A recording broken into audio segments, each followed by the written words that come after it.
manhir ang pagkakapon. Sa inyong pulong, Lord, aron natabangan ni nga magtubo, bibio, maglingkod, sama sa ilang katuloan sa mga kinabuhi, Lord, na hindi magpagiging ng mga bata, Lord, kung hindi magtubo, maglingkod yung Ginoo, sama ng Kristo. Holy Spirit, ikaw ang invite ka naman, Lord, Holy Spirit, sa mga kinabuhi, sinasin sa matag-usan na ikaw ang magtambag, magpahibalo, daw sa kanyang maghiya sa anong mga kasintasan ng mga una, anong matabangan ni o barong ng magkakatun din sa amay magkatunan, anong magkatabang sa among pagtubo sa imong presensya. Ang imong kanan, ang binibigyan kanino sa mga Jesus. Amen. So, unsa ang anong importante kaayo sa kinabuhi nga Kristohanon, sa matag-Kristohanon, sa tagsa-tagsa, yun, individual, ang pagtubo, ang pag-mature, diha sa atong relasyon sa Ginoo. Tungod kay ang pagtubo, diha sa espiritual na pagtubo, wala na siya mag-agad sa edad. Hindi na siya pareho sa anak ka karon, next year, 1 year old na, 2 years old, dapat maghamtong. Dili yun, ang espirituhanon na pagtubo may suon. Ang espirituhanon na pagtubo, mag-agad na siya sa ato ang willingness na maka-learn ka o maka-ano ka sa pamaagi sa Ginoo, pinaagi sa tulong. Tunay mga, dili manitanan na iskutan, pero tunay mga pipila kagay na atong pag-iskutan karon, aron ma-achieve nato ang spiritual maturity. Unang-unang, maunang pangtana, how do we grow in relationship with Jesus? Mauna dapat ang ato ang pangtana kanunay sa tulogalingon kay ilan man katuig, init tuod pareha ato ang pag-abot, dili o atong pagdawat sa tulong. Naamay na nakanda na ta sa lain na mga congregation, yabini, yabot ta diri, kay dilitan. Kaya sa mga tanong ba, iluyong-luyong ang doon mga tanong. Unya, pagluyong anak daghan, kaya nga siya. Pero, hindi na siya isangin kung tanong. Kaya matanong diri nga, magbibigto. So, ang pag-grow ni anak, mag-agad na din sa pag-akiman. Na ay idungan o luyong. So, meaning, dungan o kalawat. Dungan o sa kumbalo. Pero, pagluyong na ha, pero sa diyan, ipahingal na siya sa iyang asa siya itanong. Naadin tayo makita, isang kita, literally, makita na ito sa atong mga bulan, sa atong mga pagtanong-tanong. Ano tani, ito dyan kayang tubo? Ano tani mula mabunsay, mabunsay, katubo ka o maparin. So, anak ko ang ato ang spiritual na mga kinabuhi ulit ko. So, nga tulong magdita o spiritual maturity. Tungkol kaya, ano naman hindi na nakadi ay situation na ipakita na rin. Kaya hindi ay spiritually mature na mga magtutoo. Dito na, pero hindi spiritually mature. Naadyo ay posibilidad sama sa giingong diinina sa Efeso 4:14. Dili na unya kita sama sa mga bata na maanong-anod, sa mga balod na mapagpad. God namin o nagbali-bali ang mga hangin sa mga adjudi ay nagkaputi niya siya. Kaya kung dili ay mature, ang isa ka Kristohanon, pag mahunghungan, muna na siya balod, mag-ana-ana, halana. Kaya wala man siya kabalo sa iyang stand. Wala na kasabot, mura o kanang bali-bali sa hangin. Kaya mag-unta na nakadawat naman, natangkan naman, hindi ka lang murag balod man. Anong ano-ano pa man, madala-dala pa man. Hindi, wala pa dyan na mature. Dahil ka sa kaboy, dahil dyan ka ayaw magpumba pag-upa ka na wala na higul pa. So, inanak ko dahil wala na siya mag-matter. Kung unsa na takadugay dili, kung unsa na takadugay na kaminan, nag-matter na siya sa atong pagtubo. unsa nila, unsa una to paglo na mga churta. Una number one is listen to him. Paminaw litas Ginoo. Una, saan man nato pagpaminaw sa Ginoo? Hindi siya manaog para istorya mo kawin mo. So, pinaagi din sa iyong tulong. Yan, natin sa 2 Timothy 3:16 to 17.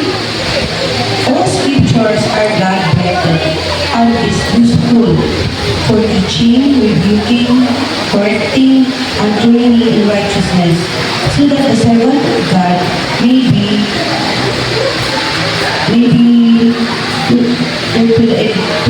good, ganun ma-train para sa ano pa. Sa Bisaya pa, ang ibig kasulatan, isulat uban sa lamdag. Kaya kayo, isulat uban sa lamdag. Ikan sa Diyos, o mapuslanon alang sa pagtudlo sa kamatuuran, sa pagbadlong, sa pagsaway, o pagtudlo, kung saan ang kinabuhi ng tao. Sa ingon, ang mga Diyos, mas sangkat pag-ayo, ug maandar sa tanang maayong buhay.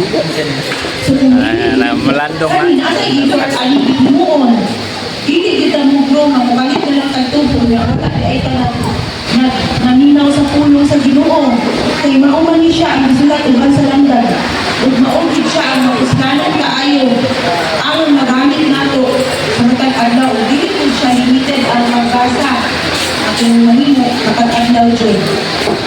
Kung naaji tama jud sa matag adlaw kay lamdagan man jud ta ani. Naaman jud dili jud nato makita. Ug mauni ang mga panaagi na mumubo juta. Kung baga mo yung space. Ang pulong sa Ginoo, kung sa itong natanong na pulong sa ato sa singkasi, pulong po ang business anak ang pag-akihan kay ang ma-achieve na to ang spiritual maturity. Kung ang number 2, respond to Him. Kung respond kita, after kaning naminaw, hindi lang tutog sa pagpapinaw na basa-basa, nabasa, ihanapod, station lang, hindi, respond kita para kung magalay activity, kung magalay lagi tayo noon para sa kuan kay. Sa dihan na dawat na to ang pagsabot gikan sa Ginoo, masabtan na to ba, madawat na to ang salabutan. Kaya lahi magmula salabutan din sa salabutan, ang salabutan sa puno sa Diyos. Ma-audio din, madawat na to, mo-respond dito sa iya with affection. O ang panginahanglan sa tibuok na itong kasing-kasing. Kaya ang pulong, nag-diskutan o spiritual. Kaya kung niingon man din ito sa pulong sa John 15:7, kung magpabiling ka mo ka na ako, o ang akong mga pulong magpabiling ka ninyo, makakayo ka mo, ubisan mo sa umadawat ninyo kini. Saad man ni sa Ginoo. Kaya mo respond naman ta, maano ba yung reaction? Sa dihang gitan man, mo react naman. So, the more na ay himuon, na ay mas makakaon pa kita. So, meaning, makabalo na ta sa sikreto. Kaya hindi naman ang Ginoo, ang sikreto di ay, na madawat dyan nato ang atong pangayoon, na magpabiling kita sa Ginoo, o ang iyang pulong, balik-balik yun, importante yun ang pulong. Essential din kayo ang pulong sa pagtulong sa Espiritu. Magpabiling ka ninyo o magpangayot ang isang-isang kung madawat ninyo kini. So, isa na siya sa anang tools na mature ka. Mo-respond ka sa atong nadawat. So, number 3, fellowship with others. So, after na ta nakakakon, nag-respond na ta, so ang atong mag-fellowship na ta. Kaya buhat mong po sa kanang pag-discuss sa pulong sa Ginoo. Diba kita na mga, diba pag naayong murag laki sa ato, diba through fellowship, may balaan na ito, na di ay mo, tama di ay niya. Mabunsin sa puwet, mamugaan na nato ang mga kasing-kasing, natay, kung pag-give-and-take ba, natay makuha sa atong isig ka magtotoo na makakontribute sa atong growth, kung nato tayo na hatag para magkatubog kita. So, yung anak, fellowship, isa na siya, fellowship with each other with one another.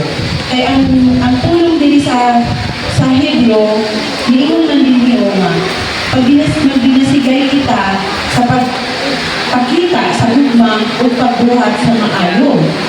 Dili natin undang mo batasan sa panagtigo sama sa gibuhat sa uban. Magbinisigay nimo ang kita, labi na kay nasayod ka mo, hapit na mo ang adlaw na mubalik na siya ang ginoo. So dili gyud natin i-neglect kaning panagtigo.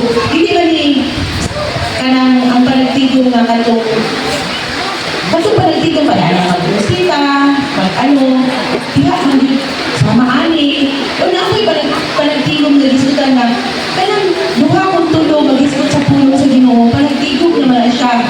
Kanang, dili yun na siya batasano. Usay, naana tayo, alam ka o mga ano ba, kaya naana ba tayo makakita sa panakuan mo? Ako usay, ano, wala, dili yun yung maubang. It's okay na daw, dili na mo simba, it's okay na, dili na mo, kanang magtigong-tigong. Dili ba na nato ko yung gusto ang tulong sa Diyos? Kaya hindi man din siya, hindi di balaon ang balaang panagtigong, balaan na panagtigong, kaya ako tayo panagtigong na hindi balaan. So, dapat maunto ang mawala sa ato ang kanang panagtigong na hindi balaan. At kung panagtigong na balaan, maunto ang mga gawin, kaya maunto ang panagtigong sa Ginoo. Ang banalaan ng panagtigong, hindi nato ito ison. Hindi man tamang perfect in attendance, pero mahimo man na sa atong balay, sa atong mga friends outside, sa atong amuan, makashare man ta sa atong nabalaan anak para beautiful sa kaayuhan sa kapag-usa. O ang ikaw pa, share our faith. Part sa ato ang growth yun, na magpapahibawaan na mature na po ang ato ang pag-alala sa Ginoo. Kanang willingness na ito na share sa pulong. Hindi lang sa ating mga kauban, bisan pa sa mga labi na yun sa mga dili ba totoo. Mauna ang gusto sa Ginoo. Kay ang Ginoo na-desire din siya for us to be representative to those who haven't yet believed. Mahimutang okay.